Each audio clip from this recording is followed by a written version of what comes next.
प्रिय भक्तजनों, आज मैं आपको भगवान शिव की एक कथा का श्रवण करा रही हूँ।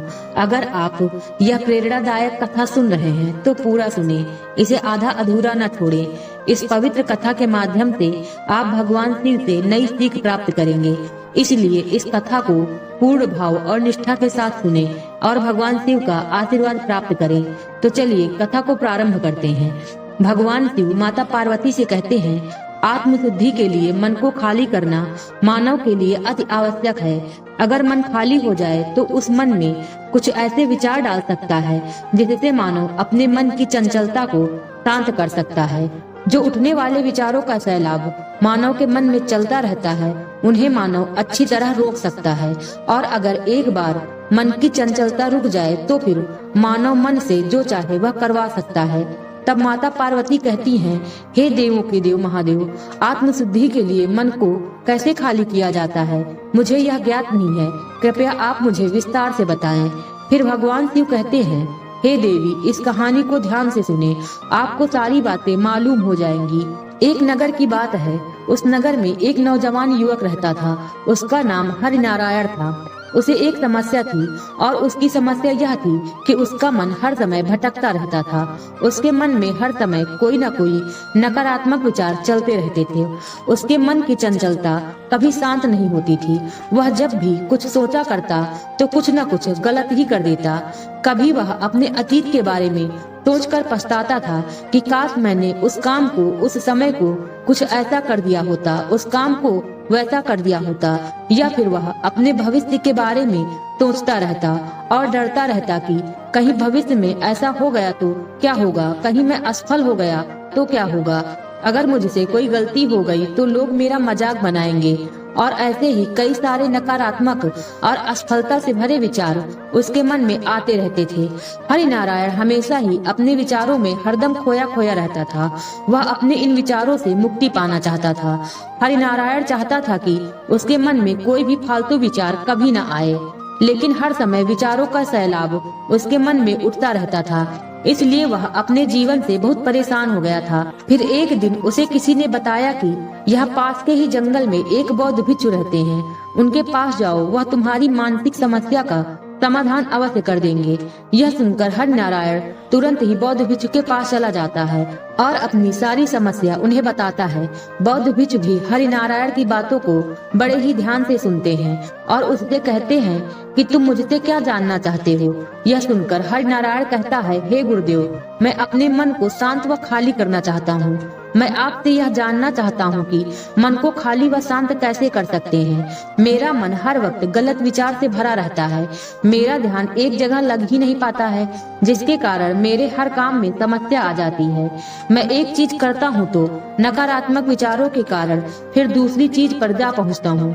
मेरा मन एक जगह रुकता ही नहीं और यूं ही हर दिन मेरे मन में हजारों विचार चलते रहते हैं। और यह कब होता है, क्यों होता है, मुझे कुछ पता नहीं चलता। बहुत देर बाद मुझे एहसास होता है कि मैं क्या करने बैठा था और मैं क्या कर रहा हूँ। गुरुदेव, मैं अपने मन को विचारों से खाली कर देना चाहता हूँ। मैं चाहता हूँ कि मेरे मन में एक भी विचार न आए। जब मैं चाहूँ तभी मेरे मन में विचार आए।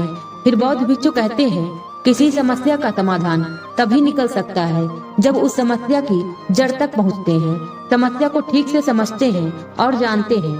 फिर बौद्ध भिक्षु कहते हैं, जिस मन को तुम खाली करना चाहते हो, क्या तुमने उस मन को थोड़ा बहुत भी समझा है, जाना है? यह सुनकर हरिनारायण ने कहा कि हे गुरुदेव, मैंने अपने मन को जानने की बहुत कोशिश की है, लेकिन मैं जितना इसके बारे में जानता हूँ, मेरा मन उतना ही रहस्यमय होता जाता है। फिर बौद्ध भिक्षु उस हरिनारायण को एक घड़ा देते हुए कहते हैं, जाओ इस घड़े में छोटे छोटे पत्थर भरकर लाओ। फिर वह हरिनारायण वहां से चला जाता है और छोटे छोटे पत्थर भरकर लेकर आता है और उस घड़े को बौद्ध भिक्षु के पास रख देता है। फिर बौद्ध भिक्षु उस हरिनारायण से कहते हैं कि इस घड़े को तुम अपना मन समझो और इस घड़े में भरे पत्थरों को अपने विचार समझो। अब इस घड़े में और पत्थर डालो। फिर हरिनारायण ने घड़े में और पत्थर डालना शुरू किया। क्योंकि घड़ा पहले से भरा हुआ नहीं था, कुछ पत्थर डालने के बाद घड़ा भर गया और बाकी सारे पत्थर नीचे गिरने लगे। फिर बौद्ध भिक्षु ने उस हरिनारायण से कहा, रुको जरा, ध्यान से देखो, अब घड़े में पत्थर नहीं जा रहे हैं बल्कि पत्थर नीचे गिर रहे हैं। क्योंकि यह एक घड़ा है, जो इसमें आ सकता था वह आ गया। अब इसमें और पत्थर नहीं आएंगे। अगर दूसरे पत्थर डालने हैं तो पहले वाले पत्थरों को निकालना होगा। यह सुनकर हरिनारायण ने उसी वक्त कहा, गुरुदेव, मैं आपकी बात समझ गया हूँ। आप मुझे क्या बताना चाहते हैं? हमें अपने मन को विचारों से खाली कर देना चाहिए। हरिनारायण की यह बात सुनकर बौद्ध भिक्षु मुस्कुराने लगे और कहा, पहले मेरी पूरी बात तो सुन लो, उसके बाद मन को खाली कर लेना। फिर बौद्ध भिक्षु ने उस हरिनारायण को कहा कि हमारा मन एक घड़े के बिल्कुल उल्टा है, क्योंकि घड़े को तुम पत्थरों से भर सकते हो, लेकिन मन को विचारों से नहीं भर पाओगे, क्योंकि मन तो हमेशा खाली रहता है। यह सुनकर उस हरिनारायण ने कहा, गुरुदेव, मुझे आपकी बातें कुछ समझ नहीं आ रही हैं। मन अगर खाली रहता है तो फिर हम उसे खाली करना क्यों चाहते हैं? फिर मन को खाली करने की क्या आवश्यकता है? फिर बौद्ध भिक्षु ने हरिनारायण से कहा कि इस घड़े से एक एक करके पत्थरों को बाहर निकालो। हरिनारायण ने वैसा ही किया। वह घड़े में से एक एक करके पूरे पत्थरों को बाहर निकालता रहा और ऐसा करते करते घड़ा खाली हो गया। फिर बौद्ध भिक्षु ने उस हरिनारायण से कहा, देखा तुमने, जब एक एक करके तुमने पत्थरों को बाहर निकाला तो यह घड़ा खाली हो गया। अब तुम इस घड़े में कोई भी पत्थर डाल सकते हो, दूसरे पत्थर डाल सकते हो, या फिर उन्हीं पत्थरों को दोबारा डाल सकते हो, आधा भर सकते हो या फिर पूरा भी भर सकते हो। फिर हरिनारायण कहता है, गुरुदेव, मैं तो यही कह रहा हूँ कि मुझे अपने मन को खाली करना है। यह तो एक एक पत्थर है जिसे आसानी से निकाला जा सकता है और घड़े को खाली किया जा सकता है, लेकिन गुरुदेव, मैं अपने मन को खाली कैसे करूं? फिर बौद्ध भिक्षु कहते हैं, इस घड़े में एक पत्थर डालो और दो पत्थर निकालो। यह सुनकर हरिनारायण ने कहा, गुरुदेव, यह कैसे हो सकता है? जब इस घड़े में एक पत्थर होगा तो एक ही पत्थर निकलेगा, दो कैसे निकलेंगे? फिर बौद्ध भिक्षु ने उससे कहा, ऐसा नहीं हो सकता, तो ऐसा ही करो कि इस घड़े में दो पत्थर डालो और चार निकालो। फिर हरिनारायण ने कहा, हे गुरुदेव, ऐसा कैसे हो सकता है? यह कोई चमत्कारिक कला तो नहीं कि एक डालो तो दो निकल आएंगे, दो डालो तो चार निकल आएंगे। यह सुनकर बौद्ध भिक्षु ने कहा, यह घड़ा तो चमत्कारिक नहीं है, लेकिन तुम्हारा मन तो चमत्कारिक है। उसमें से अगर तुम एक विचार बाहर निकालते हो तो उसके साथ दो विचार अंदर आते हैं। जब तुम उन दो विचारों को बाहर निकालते हो तो उसके साथ चार विचार चले आते हैं, और फिर ऐसा करते करते विचारों की एक लंबी श्रृंखला बन जाती है और फिर तुम कहीं नहीं रुकते, एक के बाद एक विचारों को पकड़ते जाते हो। फिर भी मिट्टी का घड़ा तो पत्थरों से भर जाएगा, लेकिन तुम्हारा मन कभी नहीं भरेगा, वह हमेशा खाली रहेगा। फिर हरिनारायण ने कहा, गुरुदेव, मैं आपकी बात समझ रहा हूँ, लेकिन क्या मैं हमेशा अपने विचारों के इस जाल में ही फंसा रहूंगा? क्या मन के इस माया जाल से निकलने का कोई रास्ता नहीं है? फिर बौद्ध भिक्षु कहते हैं, इस मिट्टी के घड़े में आधे पत्थर भर दो। फिर हरिनारायण ने ऐसा ही किया। फिर बौद्ध भिक्षु ने कहा, अब इन पत्थरों में से कोई एक पत्थर चुनो और उस पत्थर की एक छोटी सी मूर्ति बनाकर मुझे दे दो। मैं जानता हूँ कि तुम एक अच्छे कलाकार हो। हरिनारायण ने एक पत्थर निकाला और उस पत्थर को बौद्ध भिक्षु के सामने ही तराशने लगा। पत्थरों को तराशते वक्त उसे लगा कि यह पत्थर अच्छा नहीं है।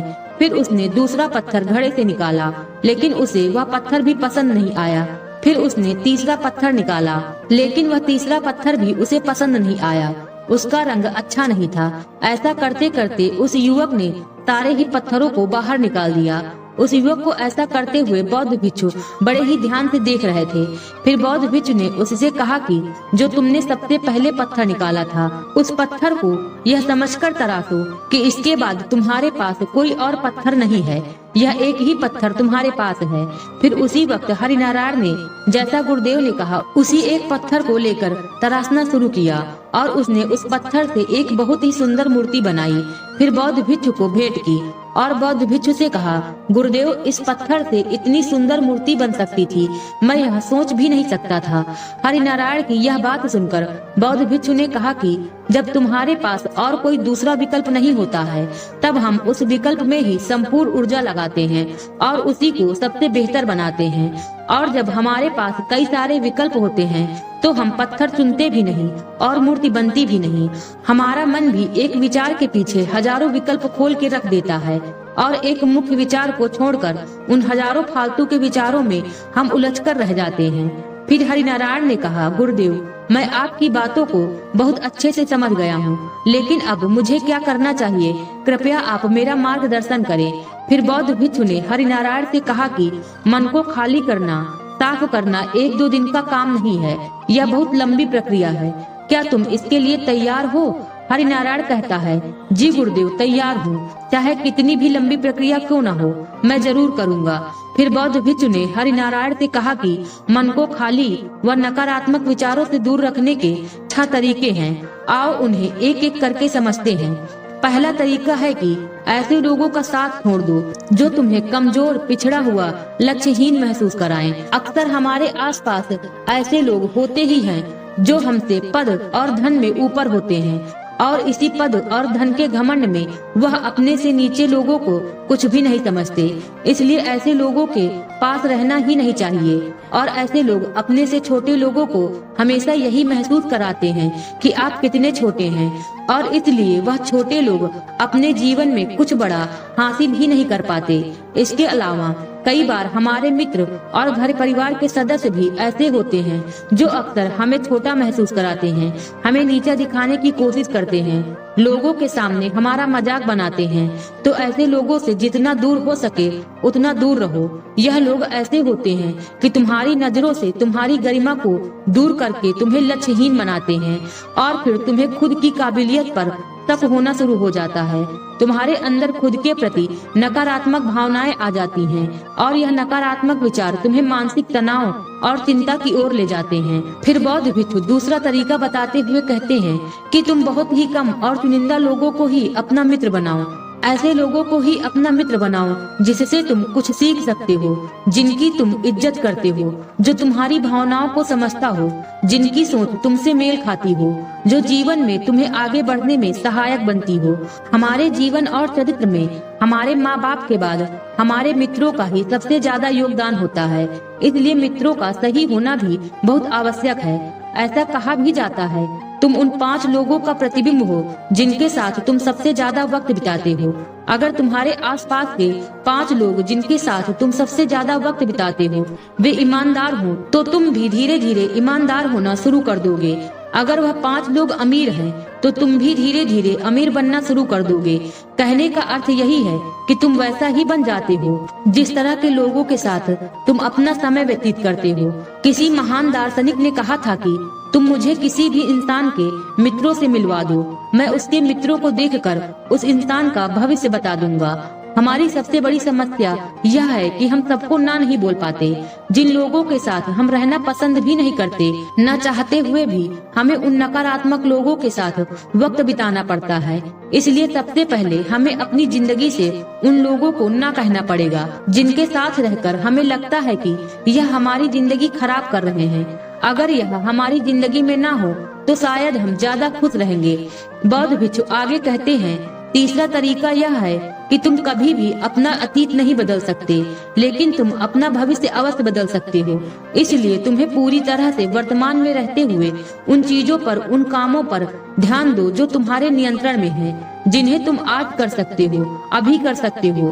फिर बौद्ध भिक्षु कहते हैं, मेरी एक बात हमेशा याद रखना, केवल वर्तमान में रहकर भविष्य को संवारा जा सकता है, अतीत में रहकर नहीं। इसलिए वर्तमान में जीने की आदत डालो। बौद्ध भिक्षु आगे कहते हैं, चौथा तरीका यह है कि तुम स्वस्थ और पौष्टिक खाना खाओ। हमारा शरीर ऊर्जा से चलता है, और हम जैसा खाना खाएंगे वैसी ही ऊर्जा हमारे शरीर को मिलेगी। अगर हमारा शरीर स्वस्थ नहीं रहेगा तो हमारा मन स्वस्थ कैसे रहेगा? जब शरीर कमजोर व बीमार रहता है तो मन में कई सारे नकारात्मक विचार आते हैं, और स्वस्थ शरीर में स्वस्थ मन का वास होता है। इसलिए शरीर को स्वस्थ व मजबूत रखना हमारी जिम्मेदारी है। फिर बौद्ध भिक्षु कहते हैं कि 5वां तरीका यह है कि रोज ध्यान करें। ध्यान करने का सबसे उपयुक्त समय सुबह या फिर रात को सोने से पहले होता है, लेकिन अगर तुम्हें ध्यान में डूब जाना है तो सबसे उपयुक्त समय रात का ही होता है। रात में सोने से पहले ध्यान करने से नींद में भी सुधार होता है और बहुत गहरी नींद आती है। ध्यान करने के लिए तुम अपनी सांसों पर ध्यान केंद्रित कर सकते हो, या फिर तुम अपने मन में उठने वाले विचारों पर भी अपना ध्यान केंद्रित कर सकते हो। मन में उठने वाले विचारों पर ध्यान केंद्रित करने से ध्यान करने वालों का ज्यादा फायदा होता है, क्योंकि इसमें आसानी से गहरे ध्यान में उतरा जा सकता है। अगर तुम ध्यान नहीं कर सकते हो तो रोज खुद के साथ अकेले में वक्त बिताओ, खुद के व्यवहार को समझो, देखने की कोशिश करो कि मन में किस तरह के विचार उठ रहे हैं और क्यों उठ रहे हैं। फिर बौद्ध भिक्षु कहते हैं, छठा तरीका यह है कि तुम नई नई जगह घूमने जा सकते हो, क्योंकि एक पुरानी कहावत है कि एक लंबी यात्रा आपको 100 किताबों के बराबर ज्ञान देती है। गौतम बुद्ध अपने जीवन काल में 9 महीने लगातार घूमते रहते थे। उनके भ्रमण करने का यही कारण था कि नई नई जगह जाने से ज्ञान की प्राप्ति के साथ साथ मन को एक नयापन भी प्राप्त होता है। नई जगह घूमने जाने पर हमारा मन उत्साहित रहता है। फिर बौद्ध भिक्षु कहते हैं, मन के जाल में कभी मत फंसो, मन को खाली करने की कोशिश मत करो, जीवन में ध्यान करना सीखो, अपने ध्यान को केंद्रित करो, अपने ध्यान में एकाग्रता लाओ और जीवन में जो कर रहे हो उसे पूरी मेहनत के साथ करो। उस काम को ऐसे करो कि उसके बाद तुम्हें और कुछ नहीं करना पड़े, तब जाकर फिर दूसरे विचार पर कार्य करो, तो बस उसी पर कार्य करो, किसी तीसरे विचार पर नहीं। मन के माया जाल से निकलना इतना आसान नहीं, लेकिन ध्यान करने से सब कुछ पाया जा सकता है। इसके बाद हर नारायण वहाँ से चला जाता है। इतना कहकर भगवान शिव इस कहानी को समाप्त करते हैं। उम्मीद है कहानी पसंद आई होगी। इस वीडियो को बोलते समय कोई त्रुटि हुई हो तो क्षमा करें। वीडियो पसंद आई हो तो वीडियो को लाइक और शेयर करें और चैनल को सब्सक्राइब कर दें और कमेंट बॉक्स में हर हर महादेव लिखना बिल्कुल ना भूलें। मिलते हैं अगले वीडियो में। खुश रहिए और खुशियाँ बांटते रहिए। हर हर महादेव।